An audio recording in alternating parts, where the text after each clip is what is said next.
Committee will come to order. I want to thank our witnesses for joining us here today and for their service to the American people. Your agencies and offices are vital to protecting federal cyber networks and critical infrastructure systems. And although it can often be difficult to understand the complexity and the severity of many cyber attacks, they are only increasing in sophistication and frequency and have a significant cost to our national security. The Federal Bureau of Investigation reported that there were 2,474 ransomware attacks in 2020, though experts believe that that number is actually much, much higher. Just last month in my home state of Michigan, about 1,500 patients were notified that their information had been exposed as a result of the breach of file sharing service used by their hospital. This breach, like the SolarWinds attack, is yet another example of how our adversaries target vendors and contractors, including small businesses, to find the weakest link and exploit our greatest vulnerabilities.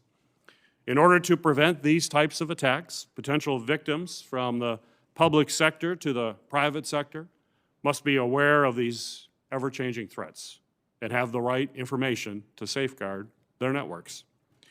Whether it's widespread spyware or ransomware attack, the federal government needs to know when cyber incidents have occurred so that they can determine if there are patterns, also future potential targets, and help seal up vulnerabilities. This information is especially vital when it comes to our nation's critical infrastructure, 85% of which is privately owned and operated. Despite this vulnerability, there's currently no national requirement for all critical infrastructure owners and operators to report to the federal government when they have been hit with a significant attack, and that needs to change. As we have seen from recent attacks on an oil pipeline, water treatment plants, food processing facilities, and hospitals, these breaches can cause serious economic and national security concerns and disrupt our daily lives.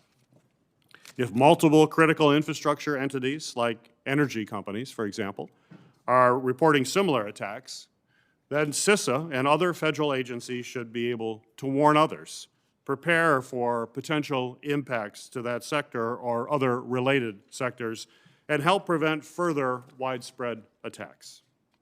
Ranking Member Portman and I are currently working on legislation that we plan to introduce soon to require critical infrastructure companies to experience cyber incidents and other entities that make ransomware payments to report this information to CISA. This requirement will ensure CISA and other federal officials have better situational awareness of ongoing cybersecurity threats, who those targets are, how the adversary is operating, and how best to protect the nation. I'm looking forward to hearing from our witnesses today about how an incident reporting law could help each of your organizations assist victims in recovering from an attack and prevent them from happening in the first place. But we also need to ensure the federal government is sharing this same information in a timely manner. The last time Congress substantially addressed federal cybersecurity was in 2014, when this committee, led by then Chairman Carper, passed the Federal Information Security Modernization Act. Since then, our technology has developed rapidly, along with the sophisticated threats that we face.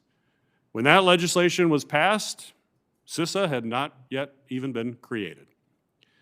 We need to pass updated legislation that clarifies CISA's roles and responsibilities in federal information security, improve how incidents on federal networks are being reported to Congress, and ensure that our own cybersecurity resources are effectively aligned with emerging threats. Ranking Member Portman and I are also working on legislation that would help achieve these goals. We also need a better understanding of how the federal government is balancing its responsibility to bring cyber criminals to justice and helping victims recover from attack. We learned earlier this week that in one instance, the FBI withheld a digital key that could have aided victims for several weeks to pursue an investigation. In order to conduct a thorough oversight, this committee needs to know more about the federal government's process for assisting the victims of an attack and how your agencies will weigh investigative, national security, and economic needs. Finally, I want to acknowledge the important actions the Biden administration has already taken to bolster our cybersecurity defenses, improve information sharing, and apply the lessons learned from previous breaches to future attacks. The President's executive order on improving the nation's cybersecurity, for example, is paramount to securing our nation. This is a top priority for myself and Ranking Member Portman, and I look forward to today's discussion and working productively with these vital federal agencies to ensure that we are addressing this threat. Ranking Member Portman, you're now recognized for your opening comments.